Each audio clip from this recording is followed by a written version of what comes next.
Hello students, today we are going to solve NCERT Maths class 7th exercise 4.1 question number 3.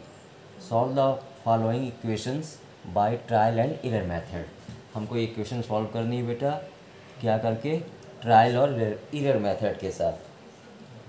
Question number 1 is 5p + 2 = 17 बेटा. तो इसका use करना है हमको. इसमें देखिए क्वेश्चन में बेटा दो चीज़ें होती हैं. जैसे लिखा हुआ नंबर 5p, तो अब यहाँ पे ध्यान देंगे 5 क्या है, नॉन वेरिएबल कहलाता है, और p जो है ये वेरिएबल है. ठीक बेटा, वेरिएबल अपनी वैल्यू बदल सकते हैं, बट जो नॉन वेरिएबल होते हैं वो कॉन्स्टेंट होते हैं, मतलब अपनी जगह पे सेम रहते हैं, वो बदलते नहीं, उनकी वैल्यू वही रहती है. p को हम बदल सकते हैं, p की वैल्यू बदलती रहेगी, 1 2 3 4 कुछ भी फाइंड आ सकता है. हमको करना है क्या है बेटा, इस p की जगह पे वैल्यू रखनी है. ठीक है. अब इस इक्वेशन के दो पार्ट हैं. एक हिस्सा होता है बायां भाग, एक होता है दायां भाग, LHS और RHS. ट्रायल और एरर मेथड का यूज़ करके हमको बताना है कि LHS RHS इक्वल हुए हैं कि नहीं. ओके ना. तो स्टार्ट करते हैं. यहाँ जो वेरिएबल है p, उसकी वैल्यू हम 1 मान के चलेंगे. ठीक है ना. अब ये 1 को हम p की जगह पे पुट करेंगे. तो देखिए 5 लिखा है, p है, इनके बीच में कोई साइन नहीं है, तो इट मीन्स मल्टीप्लाई. p की वैल्यू हमने क्या रख दी, 1 रख दी. ठीक है. +2 आना कितना चाहिए बेटा, 17. ठीक है. तो 5 1 जा 5 +2 = 17 आया क्या, 5 2 7 = 17. इट मीन्स p की वैल्यू 1 रखने पर हमारा LHS RHS इक्वल नहीं हुआ, यानी 1 हमारा आंसर नहीं है. ओके. अब 1 के बाद हम p की वैल्यू क्या रख दें बेटा, 2 रख देते हैं. ठीक है. अब 2 रख के देखिए p की वैल्यू, तो 5p + 2 है. ठीक है ना. = 17 आना चाहिए. तो 5 किया × 2 किया +2 = 17. ठीक है ना. तो 5 2 जा 10, 10 + 2 = 17 आया क्या, 10 + 2 12 हुआ, और ये 17 है. फिर बराबर नहीं आया बेटा. ठीक है. इट मीन्स हमारा p की वैल्यू 2 रखने पर भी आंसर करेक्ट नहीं आ रहा है. आगे बढ़ेंगे. p = 3 रखिए. p की वैल्यू क्या कर दीजिए, इस बार आप 3 कर दीजिए. ठीक है ना. ये ट्रायल एंड एरर है बेटा. आप ट्रायल कर रहे हो, अपनी गलतियाँ पकड़ रहे हो. जैसे 1 से ट्रायल किया तो 1 रॉन्ग हो गया, 2 से किया 2 रॉन्ग हो गया. अब 3 की बारी. 3 देखिए बेटा क्या आ रहा है, 5p + 3 5p + 2 = 17 रखना है. तो 5 किया, p की जगह हमने 3 रखा, 2 = 17. 5 × 3 + 2 = 17. अब देखिए 5 3 जा 15, 15 2 ऐड कर दिया, यहाँ इक्वल RHS में 17 होना चाहिए.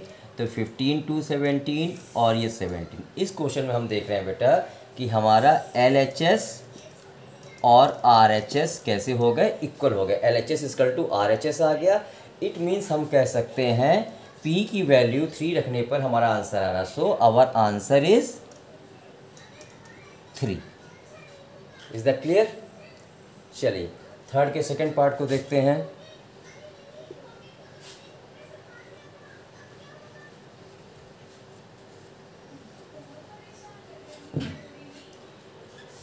थर्ड का सेकंड पार्ट है बेटा 3m -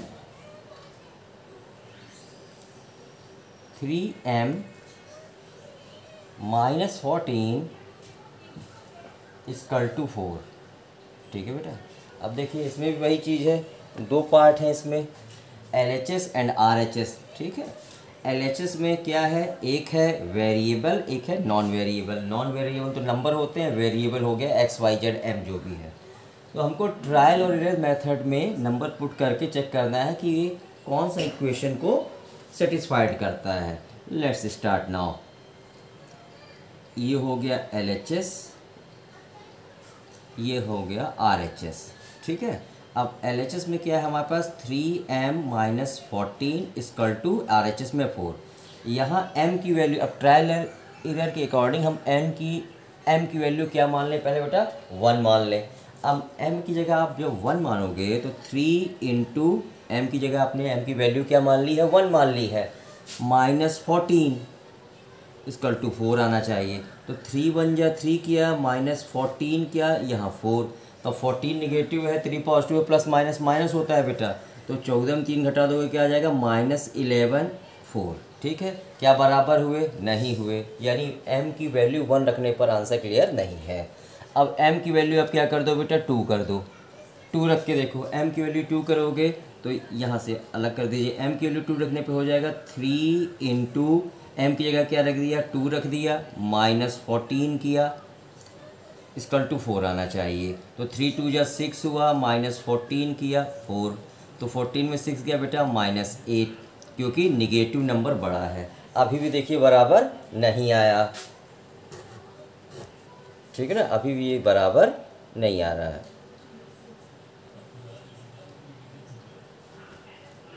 आगे देखिए, अब m की वैल्यू हम क्या कर दे बेटा, m इक्वल टू 3 मान लें, m इक्वल टू 3 मान लेते हैं, यहाँ कर देते हैं, m इक्वल टू जब 3 लोगे तो 3 का देखिए, 3 का 3 है इक्वेशन में, m की जगह आपने 3 कर दिया, -14 इक्वल टू 4, ठीक है, दिखाई दे रहा है, ओके, 3 3 जा 9, -14 इक्वल टू 4। अब देखिए LHS RHS बराबर आ रहे हैं कि नहीं आ रहे, तो 14 और 9, एक नेगेटिव है 14 और 9 पॉजिटिव है, प्लस माइनस माइनस हो जाएगा, 9 5 14 होता है, तो ये देखिए -5 आ गया, ये 4, अभी भी बराबर नहीं आया, यानी m इक्वल टू 3 भी करेक्ट आंसर नहीं है।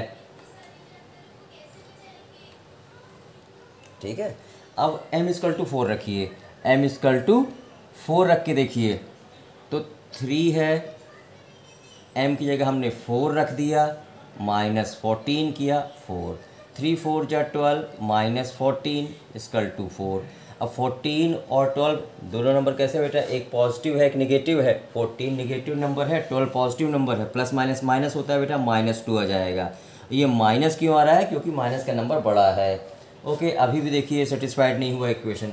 Now we move to m equal to 5 रख दीजिए, m इक्वल टू 5 कर दीजिए, m इक्वल टू 5 रख के देखिए बेटा, क्वेश्चन है अपने पास 3m -14 इक्वल टू 4 आना चाहिए। अब 3 किया आपने, m की जगह आपने 5 रखा, -14 किया इक्वल टू 4, 3 5 या 15 -14 इक्वल टू 4, 15 में 14 माइनस हुआ 1 आ गया, और ये 4, अभी भी देखिए इक्वल नहीं आया बेटा, आया क्या इक्वल नहीं। अब m इक्वल टू क्या कर दे बेटा, 6, m इक्वल टू आप क्या मान लो इस बार 6 ले लीजिए आप, ठीक है ना, तो 6 लीजिए, तो 3m है -14 है इक्वल टू 4, तो 3 कीजिए, m की जगह आपने रख दिया बेटा दिस टाइम 6, यहाँ कर दिया आपने 14, आंसर 4, 3 6 जा 18 -14 answer 4, 4 equal to 4, LHS equal to RHS, this time we get LHS equal to RHS, यानी हमारा आंसर क्या बना बेटा, आवर आंसर इज 6। क्लियर हुआ? I hope you understand that. Thank you, have a nice day.